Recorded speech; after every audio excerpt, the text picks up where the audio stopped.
I'm proud of myself. I've been getting up every single morning and I have actually been getting ready and I look probably a lot better than most times. Hopefully. Hopefully you guys are like, "Oh, I can look at her now," because sometimes I just be rolling out of bed and not caring. Anywho, let's get started. I know that it's a very trying time these days, and there's a lot going on, and I think there's a lot of still uncertainty about the direction that we're headed. I think with first of all, obviously the political arena is one thing, but also the pandemic. Good morning, whoever is on here. If you're on here on Facebook, please say good morning to me. Sometimes I don't see you, but I love to say good morning to people because you guys are my friends. So the pandemic, is going on still. And I think people are still a little uncertain, not sure where it's going, what's going to happen. You have individuals who, are worried about their health, worried about death, worried about, and so I think it's worry and then also fear, and part of it's fear of death. Well, here's the deal.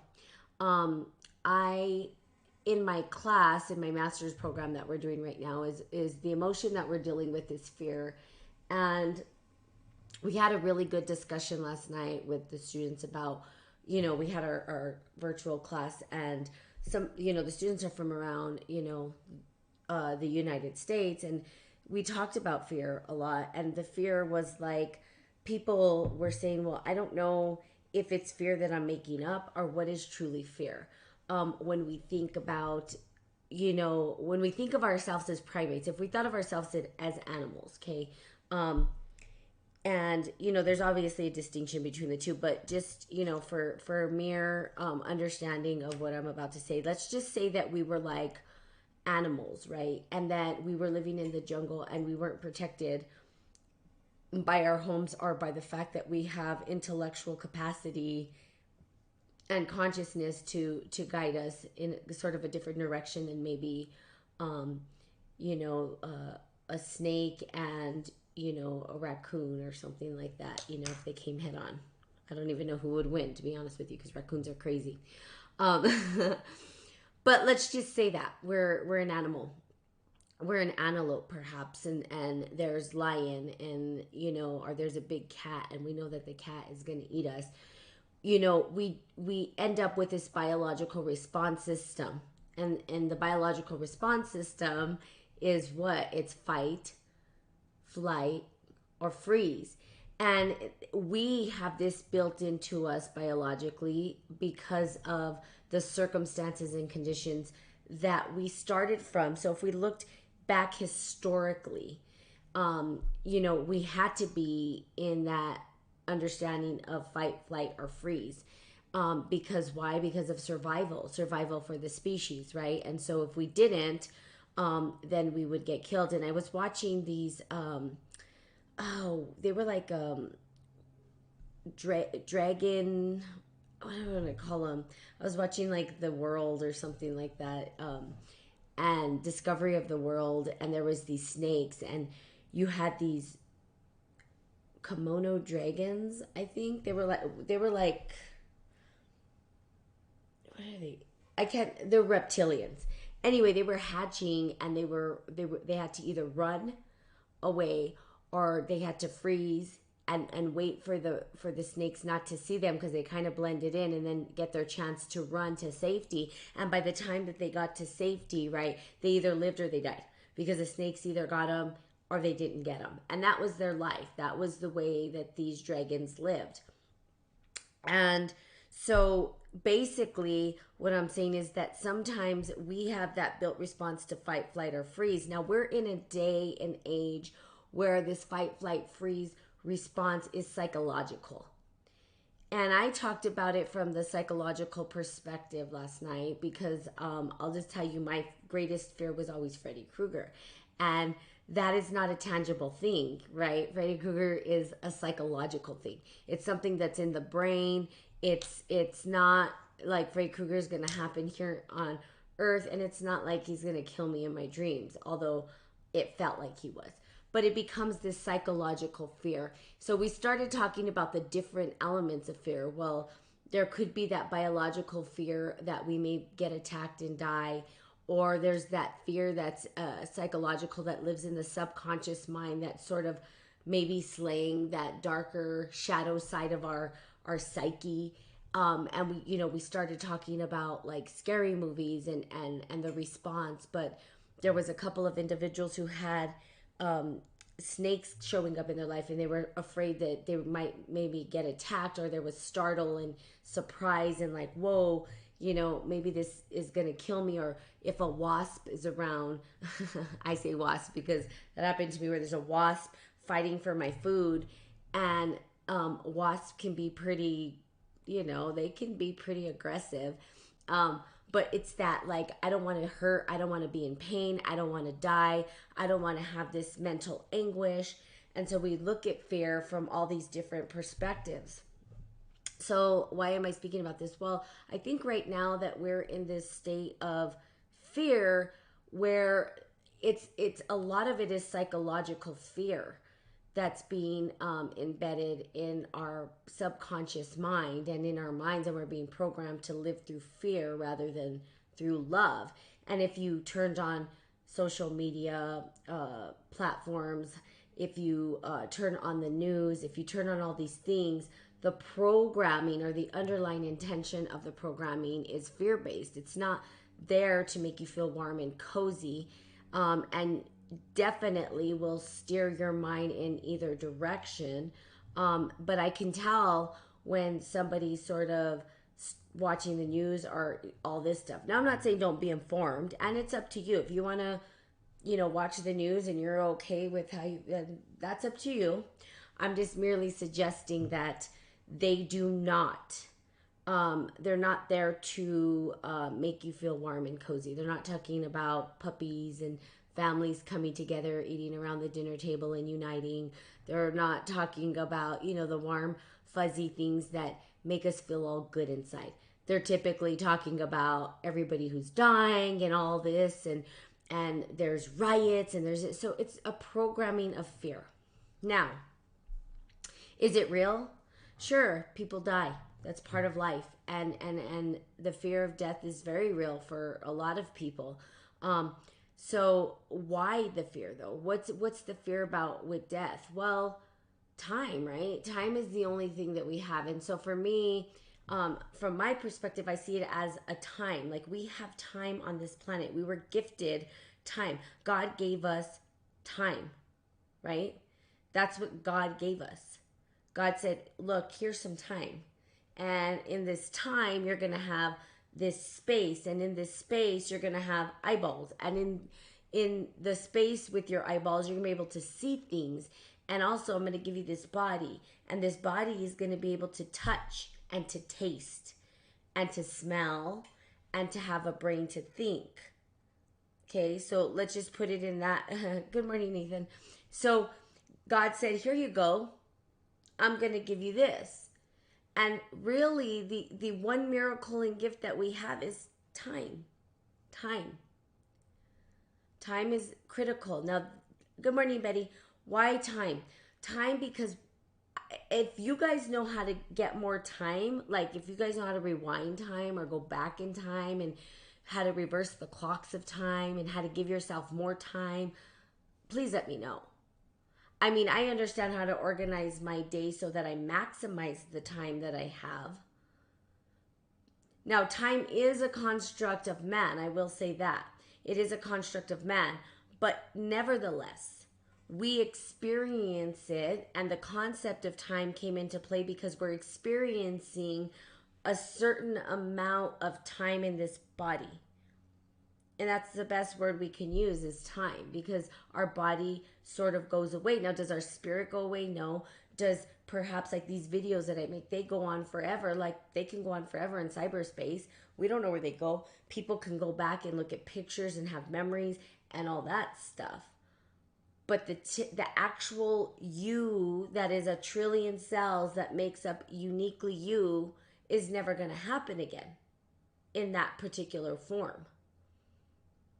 Now, you can talk about reincarnation and all that kind of stuff, but your form isn't going to be the same. It's still going to be different. Something's going to be different about it, which is why necromancy is something that they're like, don't do it, because they don't come back the same person, right? It's not exactly the same. You can't sort of reinvent. Now, they could say cloning and stuff, but it's never really truly you. There's still something different. Whether it be the cognitive responses or the thought processes in the head or the way that they engage the world, they might look the same, but the way that they think is different. So there's always going to be something uniquely different to you. And it's the fear of the loss of that. And then it's the fear that you have a friend who's uniquely them, that you may lose them and they may never come back. And now what? But you're never going to have that same friend, right? So the other day I was thinking about loss and the friends that I've lost. And I'm never going to have another Eric. I'm never going to have another Irene. I'm not going to have another Austin. I'm not going to ever have another Gilbert. I mean, I could go through all of the individuals that I've lost in my life, and I'm never going to have another one of them. There might be something similar, but it's never going to be them. So again, it's time. So in a time that we're living in a place where we are, they're trying, or the underlying reasoning behind the programming is to instill fear, puts us in a space of reaction. And there's only 3 ways you can act in fear, at least that they have identified. I'm not saying this is the only way, but according to the sciences, there's 3 ways that you can respond. And it's fight, flight, or freeze. So you're either going to fight. So if you thought about it, if you were sick and you fight for your survival, right? You're going to fight to stay alive. Or if a bee's attacking you, or a big bear is going to come at you, you're going to respond in fight, flight, or freeze. You're going to say, I want to survive. If your flight is what you think and you're like, I need to run, then you run. And you run and you run and you run and you run, right? Or you can freeze and not go anywhere and then just get eaten. Or you can fight and say, okay, I'm going to take on this bear and I'm going to fight for my life, right? So you have all of these like things that happen. So with this pandemic, and I want to talk about it because for those people who might be still a little weary of it, is that time is important right now, especially psychologically, if this is something that's getting to you.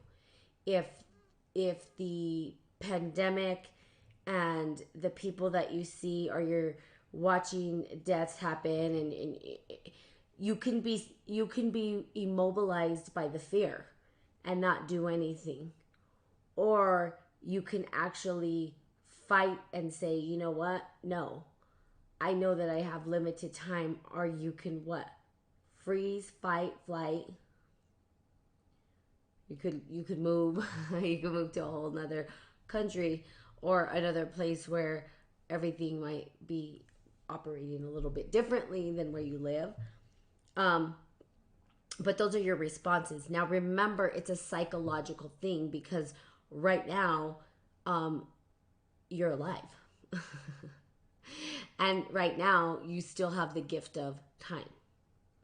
And so what do we do with our time? How do we engage our time? Okay.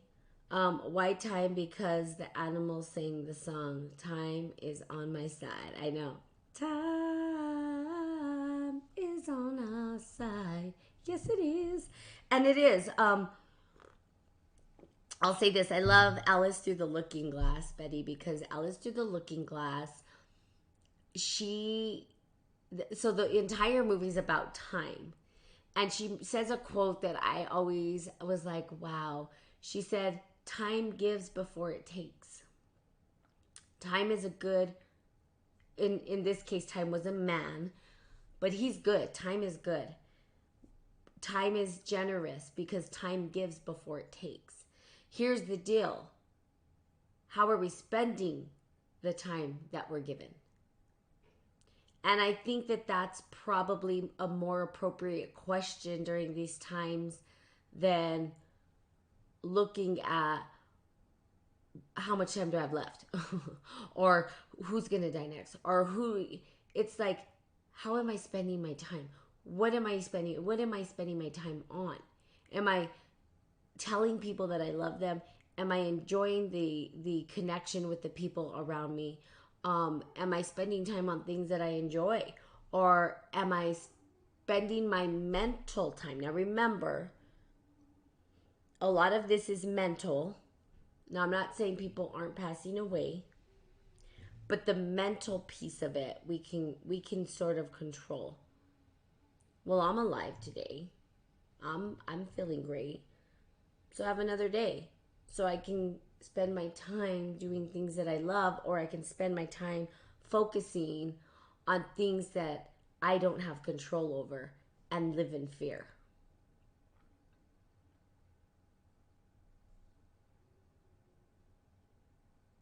You always talk about Alice Through the Looking Glass. I'm gonna have to watch it. Yeah, watch it.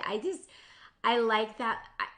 I identify with Alice. I am Alice in Wonderland, and I love the rabbit hole. So I think that's probably why I'm so connected. But I love Alice Through the Looking Glass because it's all about, the entire thing is about time. And right now, we're in the time knowledge and looking at time and existence, and that time doesn't really exist. There's this whole paradigm and understanding, but we witness it. We witness these moments, and we know that the witness of our moments is eventually going to end. Like, these two eyeballs eventually are not going to see anymore. These two ears eventually aren't going to hear. This mouth is eventually not going to be able to speak. This nose eventually is not going to breathe. These hands eventually are not going to feel. So, in other words, one day this will expire. And that's a certainty. Now, it's the one thing we know for certain. Now, is it a probability that I could go on forever and be immortal? Perhaps. Perhaps science has an equation that says that it's probable, but is it possible? So, I don't know. I mean, people talk about immortality all the time, but then I think, do I want to be immortal? Do I want to continue through this, or do I want to enjoy the journey and see it as sacred and know that it has an expiration date and that whatever comes next is what comes next? So I think people are afraid to expire their eyes and their ears and their mouth and completely just go and surrender to death. And that's okay. I mean, of course, it's not easy to think about that because it's final.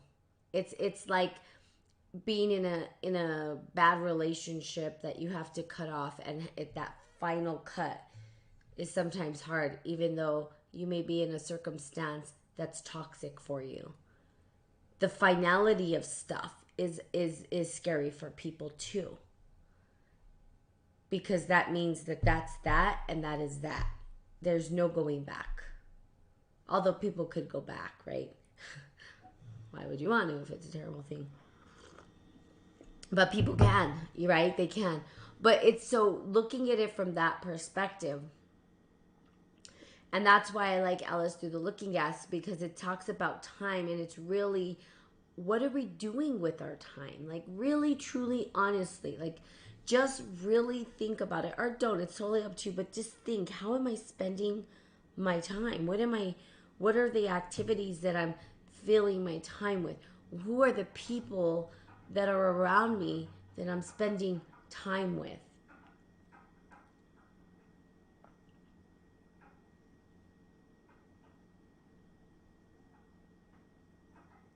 So getting very clear about that.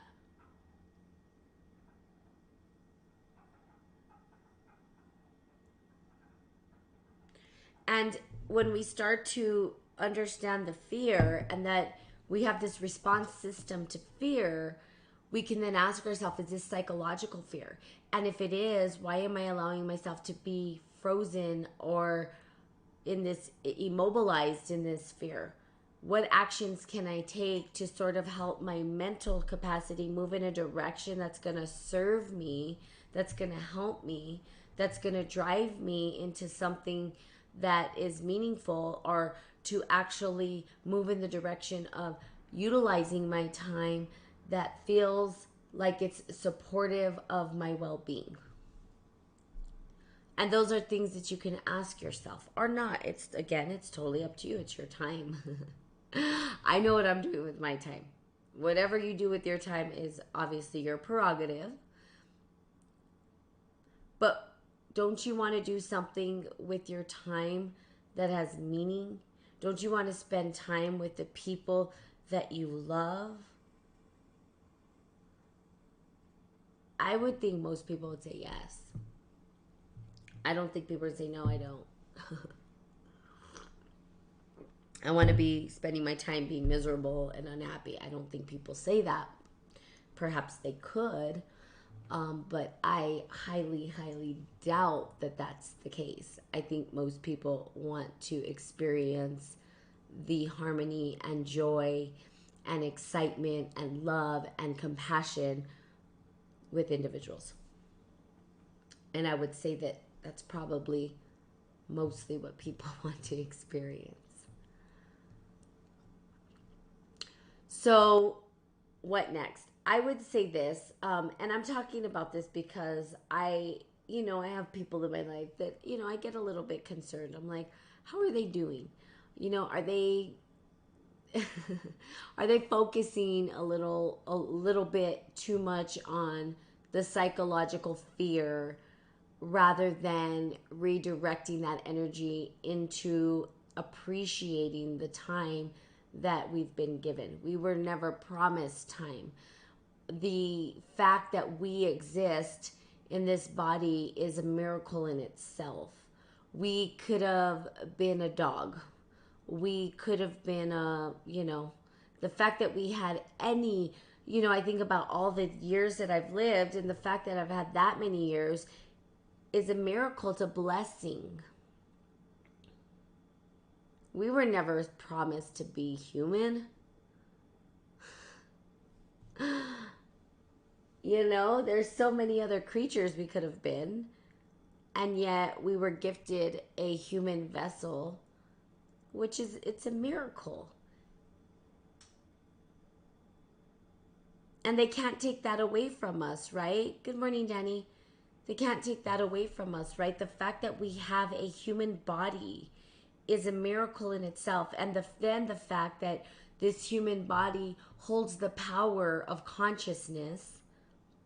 And by consciousness, I mean the ability to recognize that we are part of this system and be able to question who we are and be able to mold and shape what we see around us based on that understanding of who we are or who we are not. The consciousness. We are very fortunate to have been gifted a body. So we can focus on the fear and the psychological fear that immobilizes us, but we also can rectify and we can move forward without letting that fear lead us, and then allow ourselves to be excited about the awareness and consciousness and the fact that we have a body. That's a miracle. You could have been a rock. And I'm going to say yes, we are the rock. We are the rock. But we're the rock plus more. Right? A rock can't walk, but we're still a part of the rock. Same thing that exists in the rock exists in us, yes. But we're a rock plus more. We're an evolution, and I don't even know if that would be the right word, but we are, I'm just going to say evolution of the rock, right? We're consciousness in motion.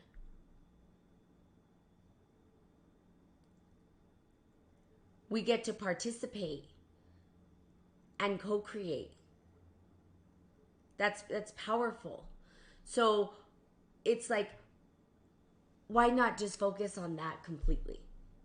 I mean, you don't have to, but I can guarantee that life will be a lot richer for you, and that those tiny little scenarios of fear-based programming will sort of leave your mind, because you'll remember that we were never promised to be human, but yet we are, and we live this long. And now maybe what we're seeing in the world is a little bit fuzzy and distorted and not exactly the way we want to see it, but there's something unique about us. And the uniqueness of being human is that we have this sort of internal world that no one can take from us. It's this internal dialogue. It's not tangible, but it's there. It's like people say, well, do you talk to yourself? Well, everybody talks to themselves. Everybody has thoughts in their head. I mean, unless you're completely a vegetable, and I even think vegetables do, right? Their brain still works and functions. Their body might not, but their brain is still going. There's still thought there. There's still something happening in the brain. Good morning, Breezy. Yes. I love your spirit time and energy. So here's the deal, and this is what I love, and this is sort of like a quote and understanding, and I bring you guys back to like the spiritual sense of things in different religious aspects, because of course all religions have something beautiful and sacred to offer, right? So when you know who you are, they can't take that away from you. They can definitely try, but they can't just go in and take out your thoughts. No one can go in and extract your thoughts and say, aha. You know, they could maybe hurt your brain and do these things, but then you would never know who you were, so it wouldn't really matter anyway, right? So there's this internal dialogue that we can create. And it's the one thing I can say that we have control over. We cannot control that there's a pandemic happening. We can't control that all these things are happening, that the government says to do this or the government says to do that. People are da-da-da. We can't control the external world, but internally, right, we can start to create the world that we want to see internally. And no one can take that away from you. Now, do you want that internal world to be driven by fear or love and harmony and peace? You can control the psychological part of this equation. Or rectify it. I don't know if control it, but rectify it. Work with it rather than be totally embodied by it and immobile because of it. You can work through the fears internally. You have the gift of that. Why? Because you have the gift of consciousness. You have the gift that God has given us, which is what? The ability to assess, to be self-aware, to engage, to have internal dialogues in our head, to reassess what we're seeing around us, to shift the consciousness and the dialogue that happens internally in our brains. We can shift the internal world. We can change the way that we talk to ourselves. We can change the thoughts that come in and the patterns and the habits. We can shift the dialogue. It takes practice for sure, but that can't be taken away from you. So I would just say, at the end of the day, what am I saying? What I'm saying is, ask yourself, if you're living in fear, what is the fear for you? Is it physical? Is it emotional? Is it mental? And then ask yourself, if I'm driven by mental fear or emotional fear, how do I shift that world? Because you can, because that's the power that you've been given to do that. You have that power. And of course, they don't want us to know. So right now we're being programmed with psychological fear. And you can either accept it or you can say, I reject this and I'm going to create my own internal psychological process and programming. And the programming that I gift myself is love and compassion and forgiveness and recognition and gratitude. Gratitude that I actually have a body. Gratitude that I've been gifted this vessel that I was never promised. But I have it. And I can shift my internal world based on that.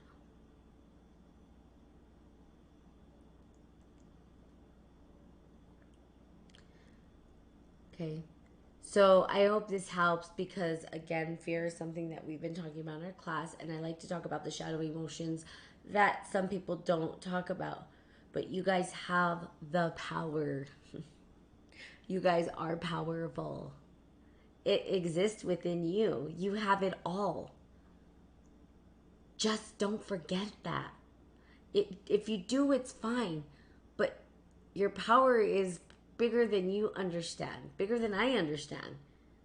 We've been gifted this big, magnificent thing, and maybe we don't know how to utilize it. But we can try, and we can shift, and we can be grateful. So that is my spiel for you today. Ask yourself if you're living in psychological fear. And if it is, you can change it and shift it.